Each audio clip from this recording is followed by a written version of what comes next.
The wisest king in history died in silence. No battle ended his reign. No enemy stormed the gates of Jerusalem. No assassin crept through the palace at night. King Solomon simply grew old. And one day, he was gone. For 40 years, he had ruled over the most powerful kingdom Israel had ever known. Jerusalem had become the beating heart of the ancient world. Merchants carried gold, spices, and rare treasures through its gates. Kings traveled across deserts just to hear Solomon speak. And rising above the city stood the temple he had built. A structure of cedar, stone, and gold meant to honor the God of Israel. To the world, Solomon's reign looked like the peak of a golden age. But history tells a darker story, because while Solomon built the temple of God, he also built altars for other gods. Altars for Chemosh, altars for Ashtoreth, and altars for Moloch, a god whose worship was whispered about with horror across the ancient world. As long as Solomon lived, his authority held the kingdom together. His wisdom commanded respect. His power kept enemies away. His throne unified the 12 tribes of Israel. But the moment Solomon died, everything began to unravel.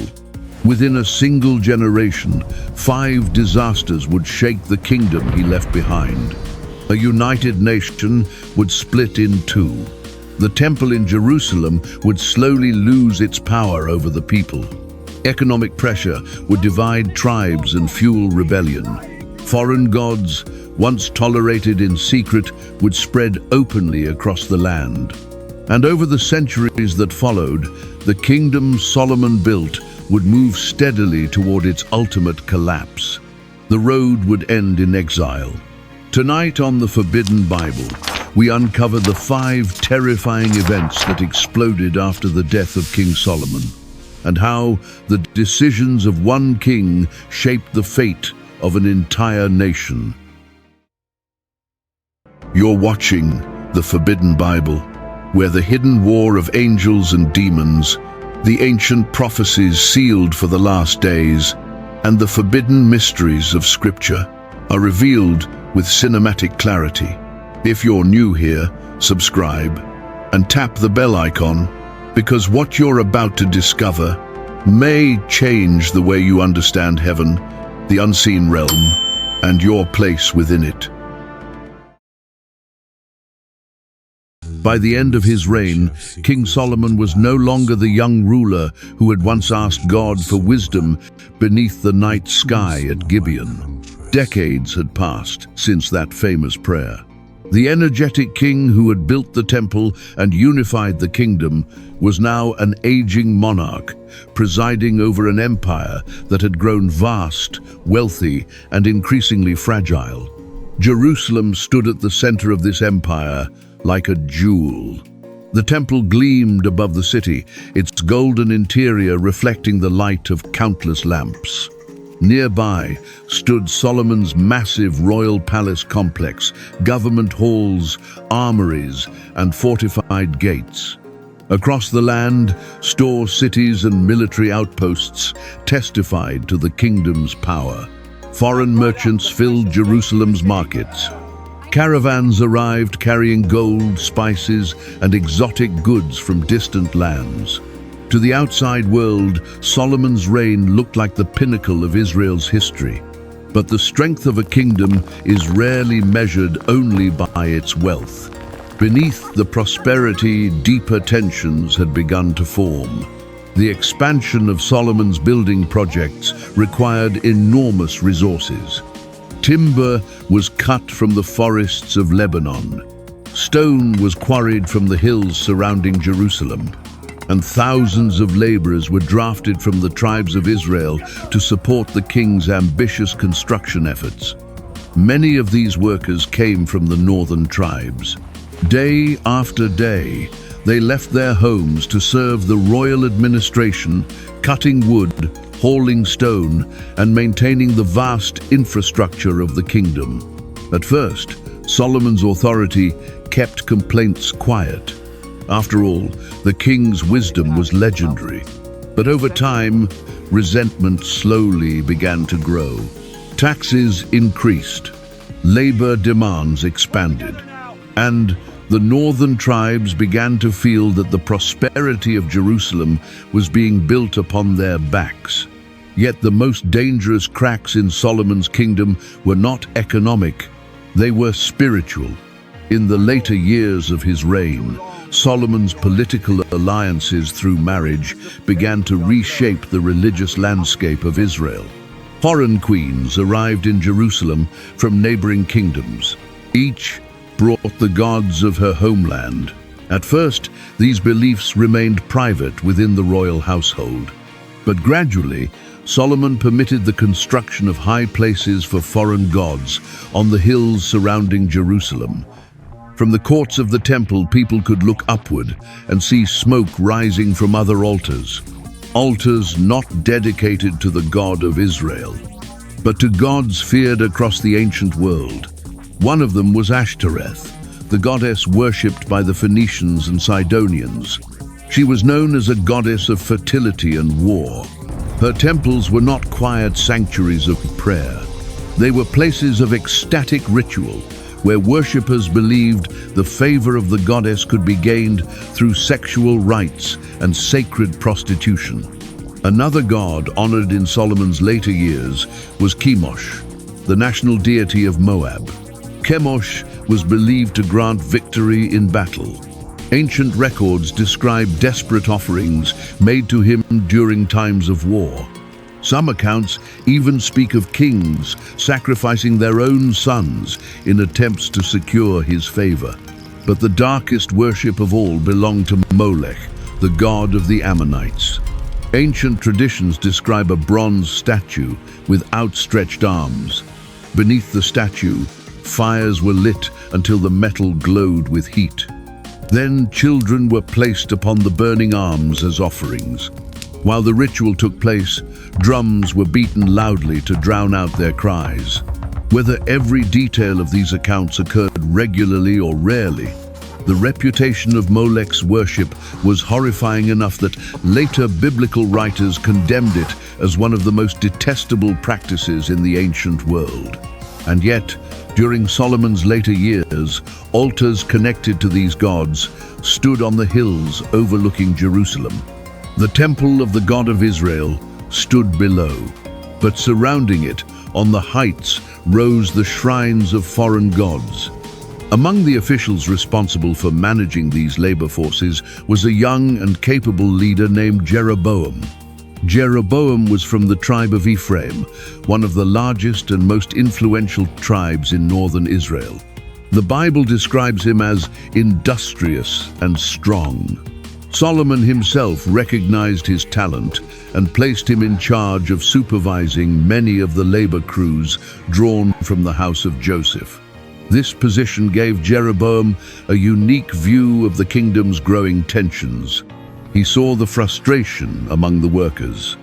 He heard their complaints, and he understood how deeply the northern tribes felt the weight of Solomon's policies. One day, while Jeroboam was traveling outside Jerusalem, something unexpected happened.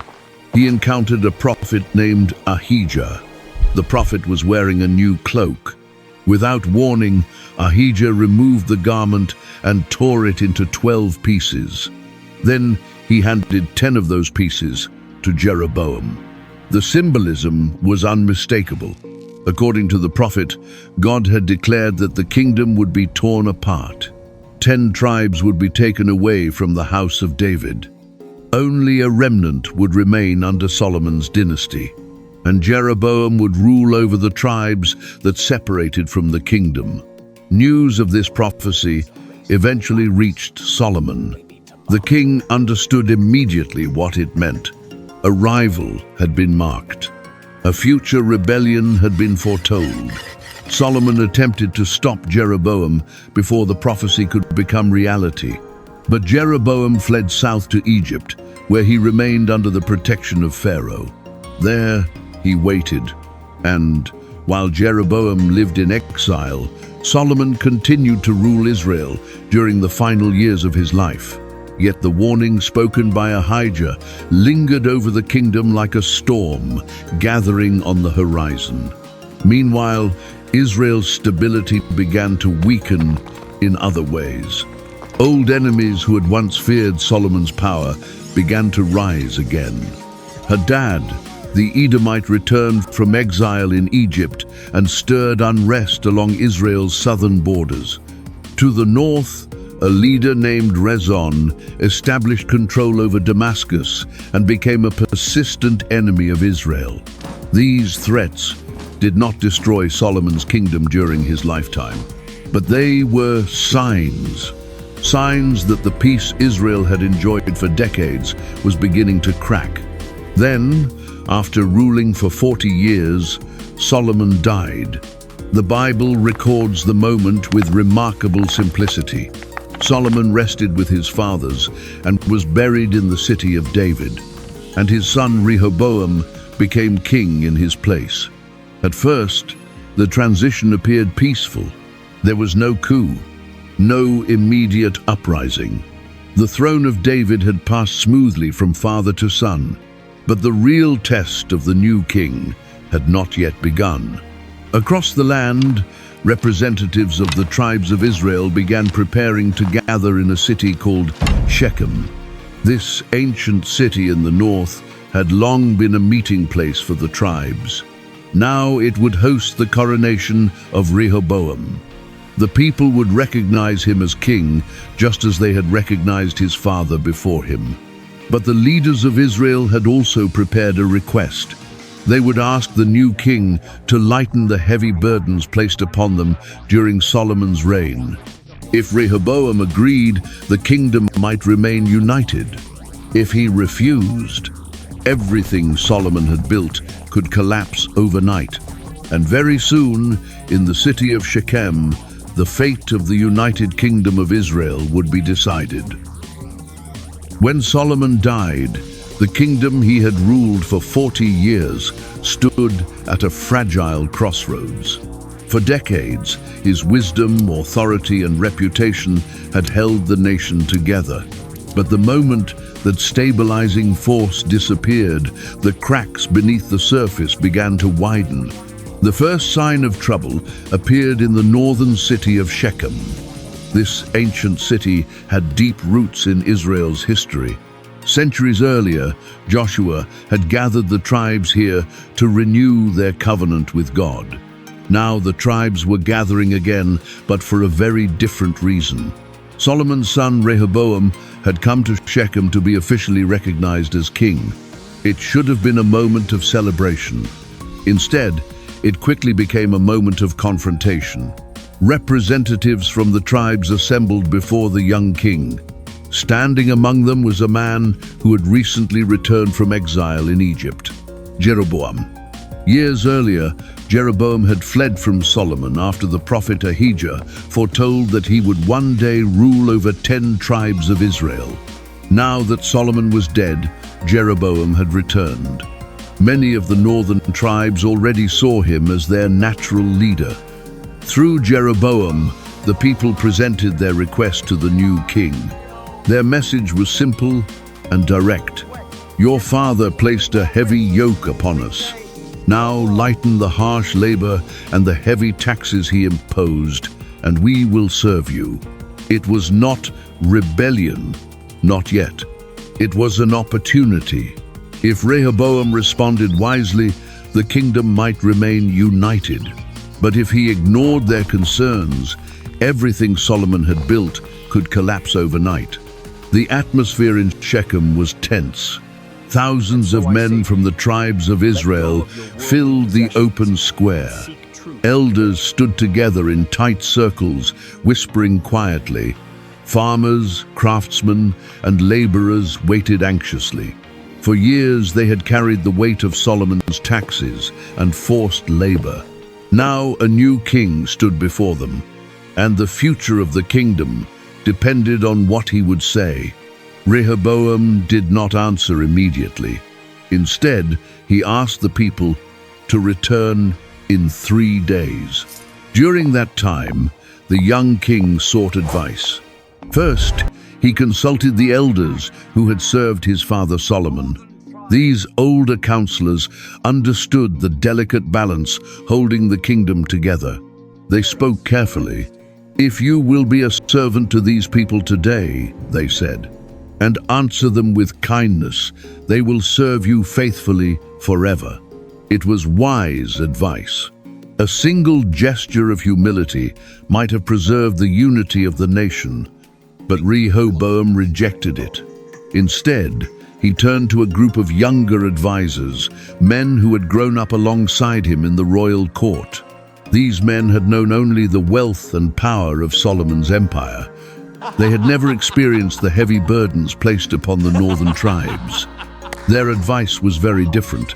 "You must show strength," they told the king. "Tell the people that your rule will be stronger than your father's." Then, they suggested the words that would change Israel's history forever. "Tell them this: my father made your yoke heavy, but I will make it even heavier. My father disciplined you with whips, but I will discipline you with scorpions." 3 days later, the people gathered again. The square of Shechem was silent. Every eye turned toward the young king. This was the moment that would determine the future of Israel. Rehoboam stood before the assembly and delivered the harsh response recommended by his young advisors. The effect was immediate. The people realized that the new king had no intention of easing their burden. In that moment, the fragile unity of Israel shattered. The northern tribes shouted a declaration that echoed across the valley of Shechem. "What share do we have in David? What inheritance in the son of Jesse? To your tents, O Israel! Look after your own house, David." With those words, the tribes of the north rejected the rule of Rehoboam. 10 tribes broke away from the kingdom founded by David.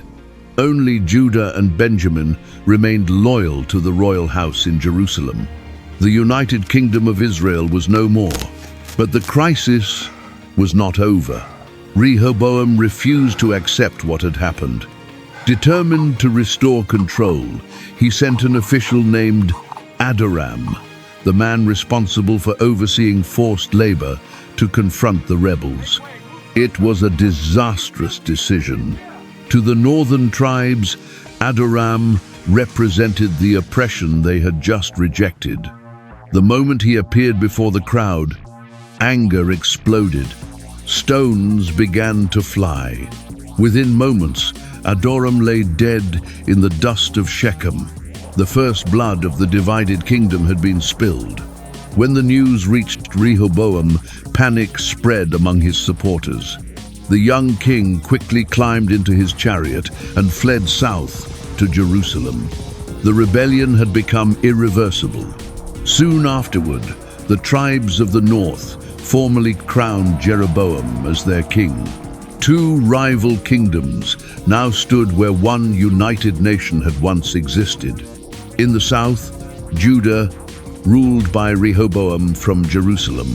In the north, Israel ruled by Jeroboam. Furious over the loss of most of his kingdom, Rehoboam began preparing for war. He gathered an army of 180,000 warriors from Judah and Benjamin.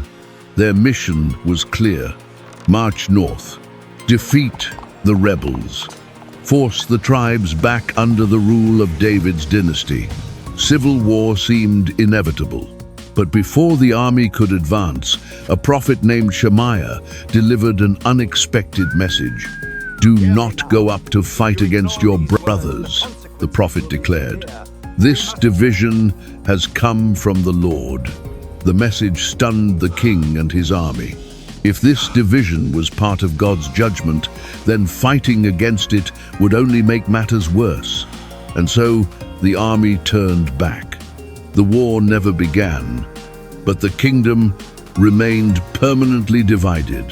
What had once been the powerful united kingdom of David and Solomon had fractured into 2 fragile states, and the consequences of that fracture would shape the history of Israel for centuries. Yet, the political division was only the first disaster, because the next event would strike something even more dangerous than political unity. It would strike the very center of Israel's faith. The temple in Jerusalem, once the spiritual heart of the nation, was about to lose its power over half the kingdom, and that change would open the door to a far deeper spiritual crisis. When the division of the kingdom became official, Israel faced a problem far more dangerous than politics. It created a religious crisis.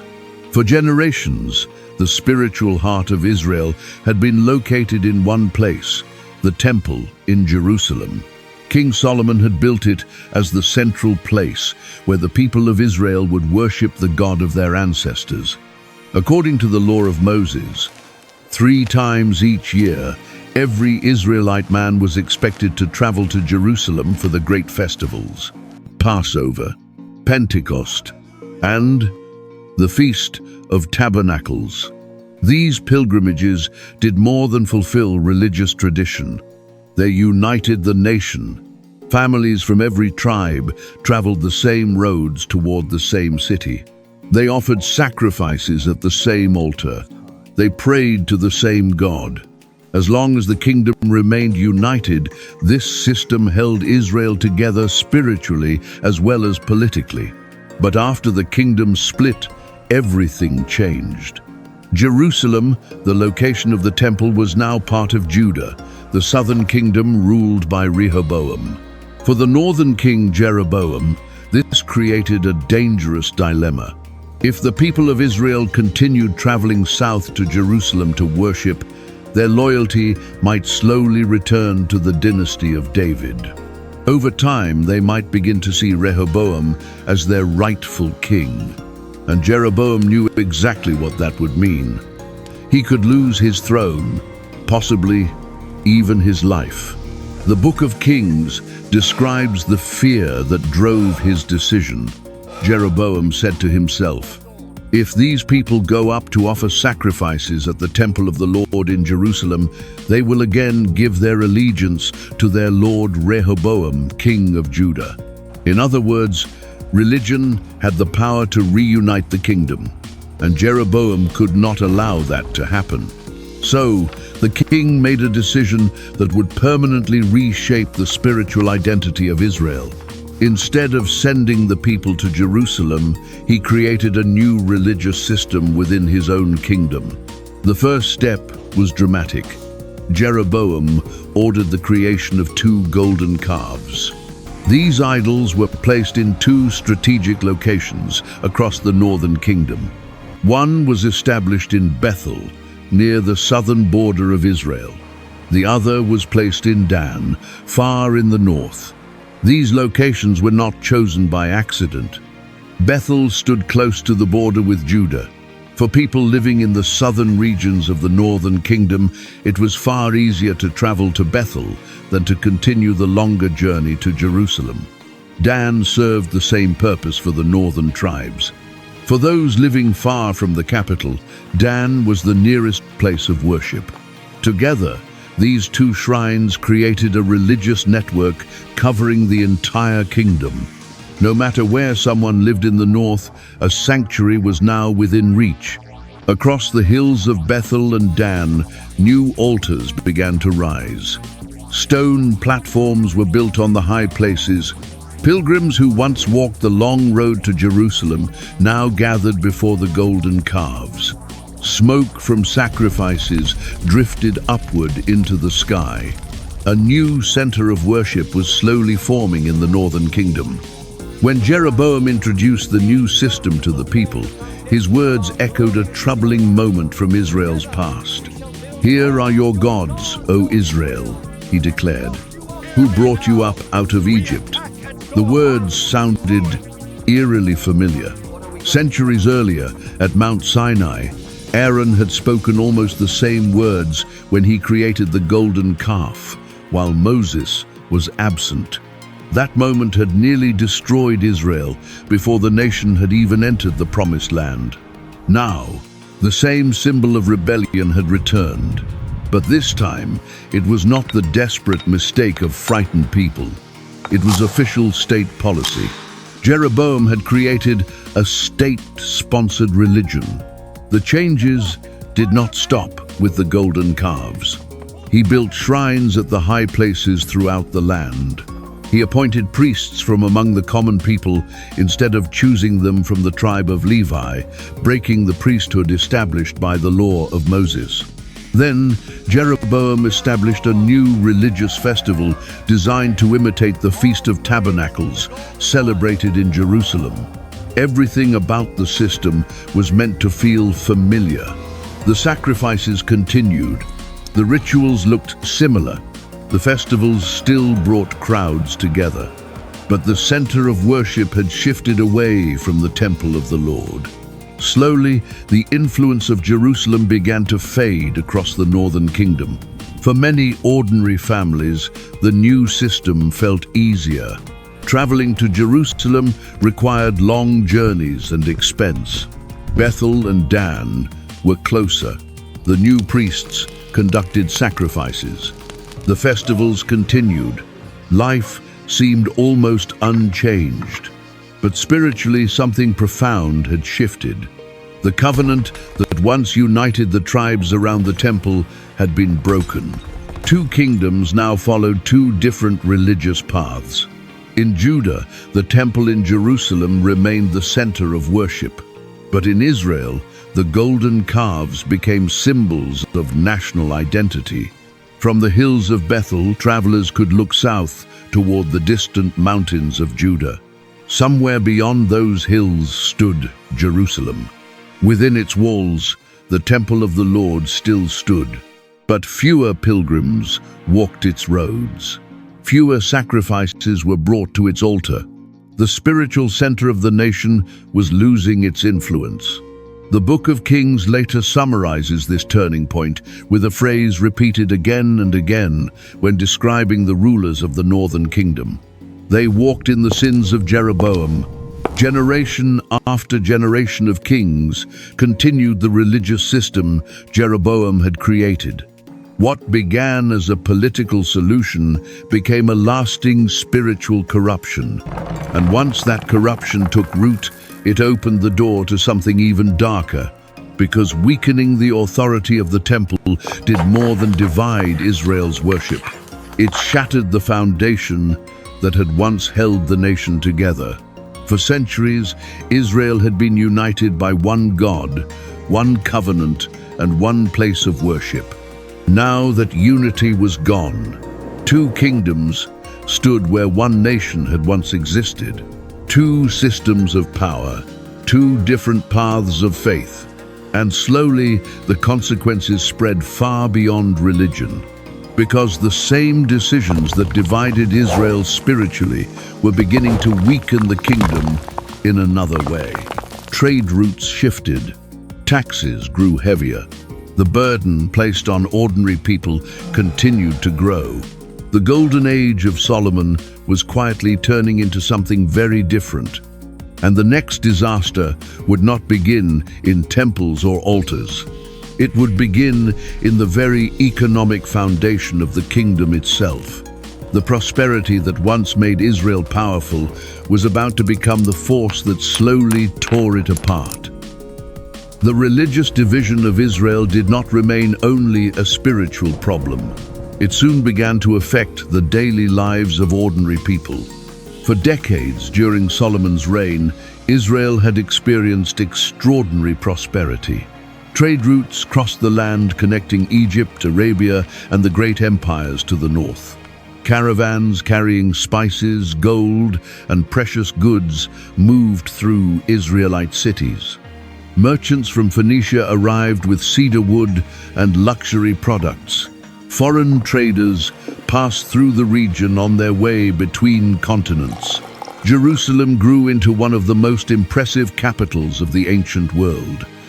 Visitors who entered the city saw enormous stone walls, royal palaces, and the magnificent temple rising above the skyline. To foreign observers, the kingdom of Solomon appeared almost unstoppable. But behind this prosperity stood an economic system that placed heavy demands on the people. The wealth of the kingdom required constant labor, and that labor came from the tribes of Israel. According to the biblical record, Solomon organized the nation into 12 administrative districts. Each district was responsible for supplying provisions to the royal court for 1 month of every year. This system ensured that the king's palace never lacked food or resources. But it also meant that the burden of supporting the royal household constantly fell upon the people. The scale of the royal court was enormous. Scripture describes daily provisions that included large quantities of flour, livestock, and wine. Hundreds of officials, servants, guards, and administrators depended on the supplies that flowed into Jerusalem. The palace complex itself required thousands of workers. The temple took 7 years to build. Solomon's palace required 13 years. Fortified cities such as Hazor, Megiddo, and Gezer were rebuilt and strengthened. Store cities were constructed across the land. Armories and chariot cities supported the growing military power of the kingdom. All of this required labor. Large groups of workers were organized from among the tribes of Israel. Some were sent north to the forests of Lebanon to cut timber. Others quarried stone from the hills surrounding Jerusalem.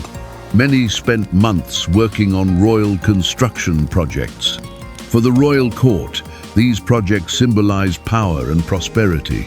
But for ordinary families, the experience was very different. Farmers were often forced to leave their land for extended periods. Harvests became harder to manage. Communities struggled to maintain their livelihoods while fulfilling their obligations to the crown. For a time, the wealth generated by international trade helped mask these pressures. Caravans from Arabia brought spices and incense. Ships brought gold, ivory, and rare animals. Foreign ambassadors admired the wealth of Solomon's kingdom. But not every tribe benefited equally from that prosperity. The northern tribes carried much of the burden of labor. They worked in construction projects. They supplied resources. Yet, political power remained firmly centered in Jerusalem. Over time, resentment began to grow. The prosperity of the capital was being built upon the labor of the people. This economic imbalance was one of the reasons the northern tribes eventually demanded relief from Solomon's son. When Rehoboam refused to lighten the burden, the kingdom shattered. But the division of the kingdom did not solve the economic problem. In many ways, it made it worse. A single prosperous kingdom had now become 2 smaller states. Trade routes that once moved freely through the land now passed through political borders. Merchants had to navigate tensions between Israel and Judah. Competition replaced cooperation. Caravans began choosing safer routes. The steady flow of wealth that once moved through the region began to slow. Both kingdoms now struggled to maintain stability. In the north, Jeroboam attempted to strengthen his new kingdom. He fortified important cities such as Shechem and Penuel. He reorganized the administration of Israel. But the young kingdom lacked the centralized wealth that Jerusalem had once provided. Meanwhile, in the south, Rehoboam faced his own crisis. Losing 10 tribes had dramatically reduced the population and resources of Judah. The southern kingdom now had fewer workers, fewer resources, and fewer trade connections. Yet it still had to maintain defenses against potential enemies. Both kingdoms now carried heavy economic pressure. Taxes remained high. Labor obligations continued. And the prosperity that had once defined Solomon's reign slowly began to fade. For ordinary people, daily life became more uncertain. Farmers worried about unstable harvests. Merchants faced unpredictable trade. Communities struggled under growing economic pressure. History has often shown that when societies face economic instability, they become vulnerable to deeper social and spiritual change.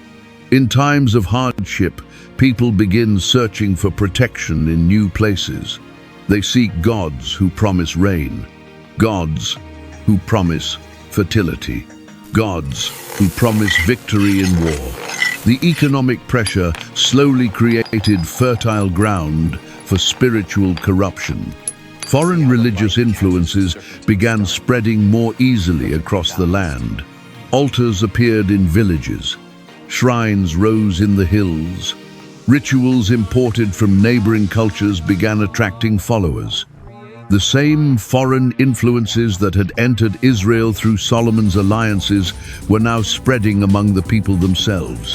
What had begun as a political division was becoming something far more dangerous. The faith of the nation itself was beginning to fracture, and the next disaster would reveal just how deep that corruption had become. Because the gods that were about to rise across the land would challenge the very covenant that had once defined Israel. As the political and economic stability of Israel weakened, another transformation quietly began across the land.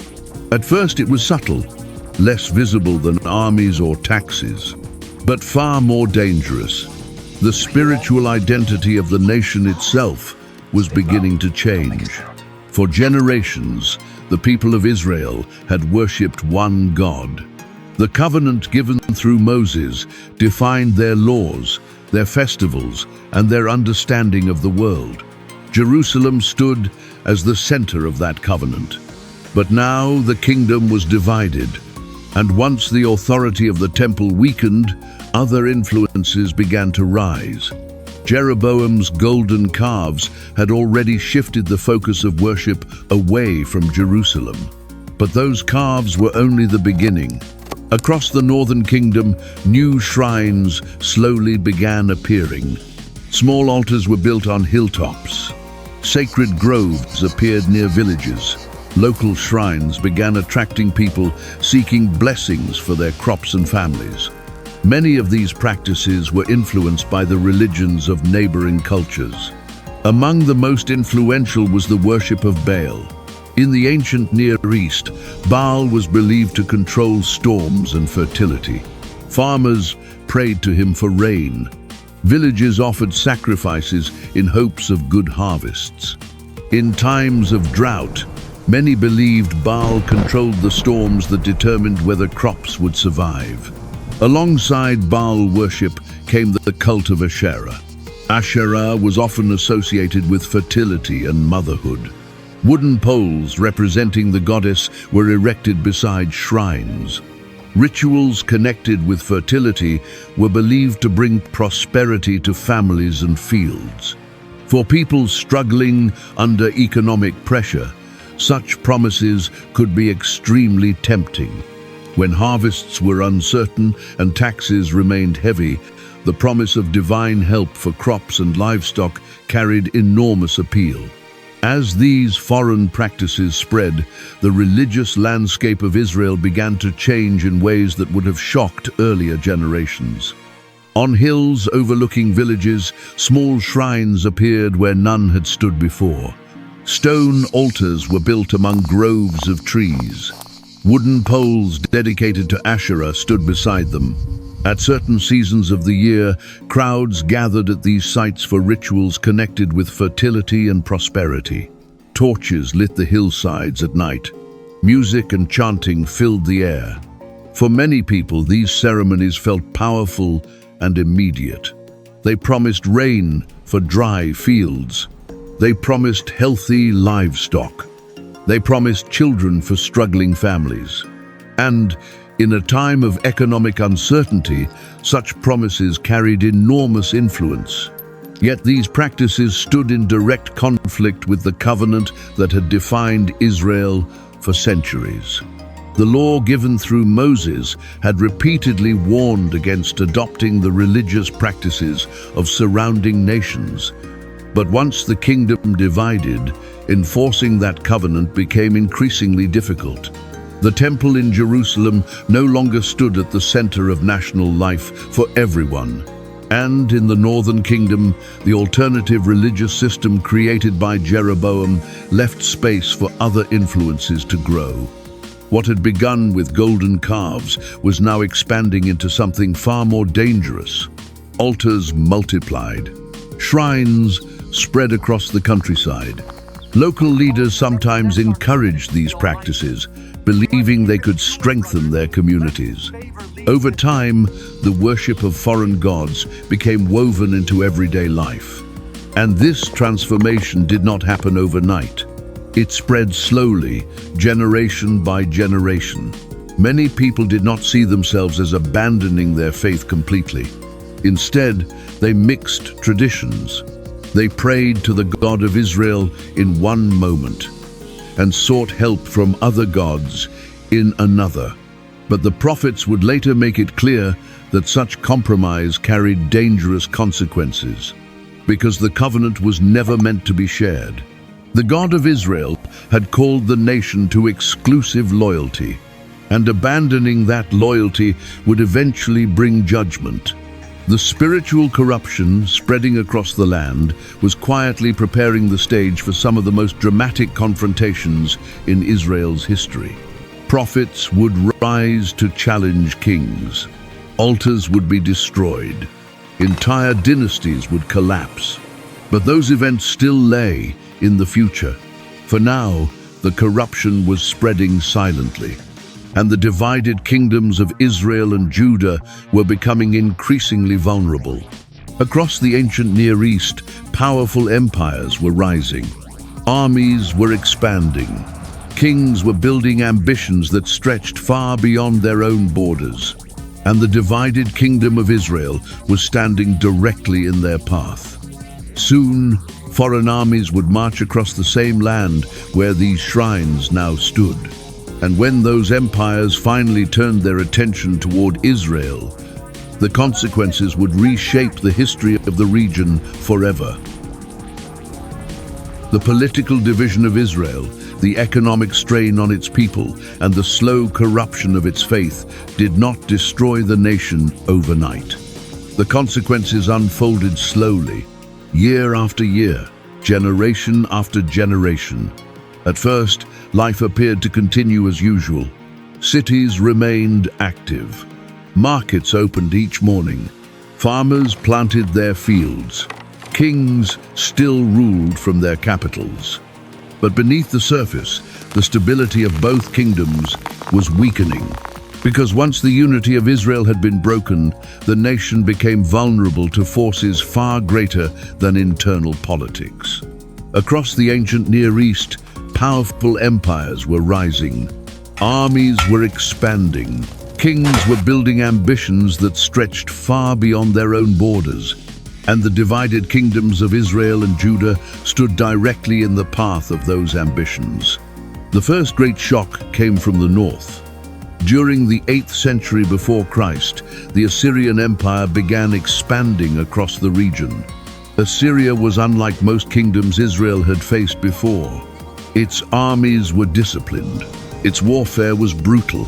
Cities that resisted were destroyed. Populations were deported. Entire regions were absorbed into the empire. As Assyria advanced westward, smaller kingdoms like Israel suddenly faced an overwhelming threat. The northern kingdom had already been weakened by generations of political instability. Kings rose and fell rapidly. Some ruled only a few years before being overthrown. Coups became common. Dynasties collapsed.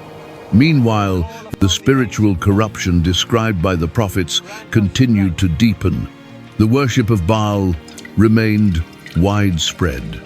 Altars to foreign gods stood across the countryside. According to the biblical writers, the nation had abandoned the covenant that once defined it. And eventually, the consequences arrived. In 722 BC, the Assyrian army surrounded the capital city of Samaria. The siege lasted for years. Inside the city, food slowly ran out. Supplies dwindled. Fear spread through the population. Outside the walls, the Assyrian army waited with relentless patience. Their strategy was not only military, it was psychological. They knew that hunger and despair could break a city faster than swords. Eventually, the defenses collapsed. Samaria fell. But the conquerors did not simply destroy the city. They dismantled the nation. Large portions of the population were forced to leave their homeland. Families were marched across vast distances to distant provinces of the Assyrian Empire.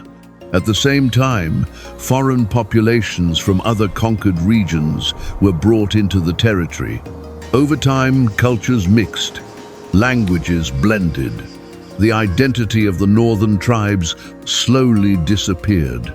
In history, they would later become known as the Lost Tribes of Israel. For the people who experienced it, exile was devastating. They were separated from their land, separated from their cities, separated from the places where their ancestors had lived for generations. The kingdom of Israel had come to an end. For a moment it seemed that Judah in the south might survive. Jerusalem still stood. The temple still functioned. Kings from the house of David continued to rule. Prophets such as Isaiah warned the people of Judah not to repeat the mistakes of the northern kingdom. Some kings attempted reforms. Others allowed corruption to return. Foreign religious influences continued to spread through the land. And while Judah survived longer than Israel, it could not escape the larger forces reshaping the ancient world. Because another empire was rising. After the decline of Assyria, a new power emerged in the east, the Babylonian Empire. Under ambitious kings, Babylon expanded rapidly across the region. Kingdom after kingdom fell under its control. Eventually, Babylon turned its attention toward Judah. Jerusalem now faced the same danger Samaria had once faced. Babylonian armies marched toward the city. The first invasion came as a warning. Some leaders of Judah were taken into exile. Among them were young nobles who would later appear in biblical history. But rebellion against Babylon continued, and eventually the empire returned with overwhelming force. In 586 BC, the Babylonian army surrounded Jerusalem. The siege was devastating. Food became scarce. Famine spread through the city. Desperation filled the streets. Finally, the walls were breached. Babylonian soldiers poured into the city. Fires spread through the buildings. The temple, the most sacred place in the nation, was set ablaze. The flames consumed the structure Solomon had built centuries earlier. Smoke rose above Jerusalem as the temple collapsed into ruins. The treasures of the temple were carried away. The priests were scattered. Large portions of the population were taken into exile in Babylon. The kingdom of Judah had fallen. For the first time since the days of David, the people of Israel no longer ruled their own land. The catastrophe seemed unimaginable. The temple, the center of their faith, was gone. The monarchy, the symbol of their nation, had ended. The people were now living under foreign rule in foreign lands. And many began asking the same painful question: how had this happened? The prophets offered an answer that connected centuries of history. The disaster had not begun with Babylon. It had begun generations earlier, with compromise, with divided loyalty, with the slow abandonment of the covenant that once united the nation. From Solomon's later years, to Jeroboam's golden calves, to the rise of foreign gods across the land, each step had moved the nation further away from its foundation. And eventually, the consequences became unavoidable. The fall of Jerusalem marked the end of an era, but it also forced the people of Israel to confront the deeper meaning of their history, because the story of Israel was never only about kings and empires. It was about a covenant and the consequences of abandoning it. When people remember King Solomon, they often remember his wisdom. They remember the temple. They remember the wealth, the gold, the glory of his kingdom. But history tells a deeper story, because the tragedy that followed Solomon's death did not begin in a single moment. It began slowly, one compromise at a time, one decision at a time, one step away from the covenant that had once defined the nation. At the height of his power, Solomon possessed everything a king could desire: wealth beyond imagination, influence that reached across nations, a kingdom that stood at the center of the ancient world. Yet near the end of his life, the same king wrote words that would echo through history. "Vanity of vanities," he wrote. "Everything is vanity." It was the reflection of a man who had seen both glory and collapse. A man who had watched power rise and understood how fragile it truly was. The story of Israel after Solomon is more than the story of divided kingdoms. It is the story of how a nation slowly lost the foundation that once held it together. Politics changed, economies weakened, foreign powers invaded. But beneath all of it was a deeper truth. A covenant had been broken. And once that foundation cracked, everything built upon it began to fall. Empires would rise, cities would burn, temples would be destroyed. Yet, the lesson of the story remains, because history has shown again and again that the strength of a nation is not measured only by wealth, armies, or power. It is measured by the foundation upon which it stands. And when that foundation is lost, even the greatest kingdoms can disappear.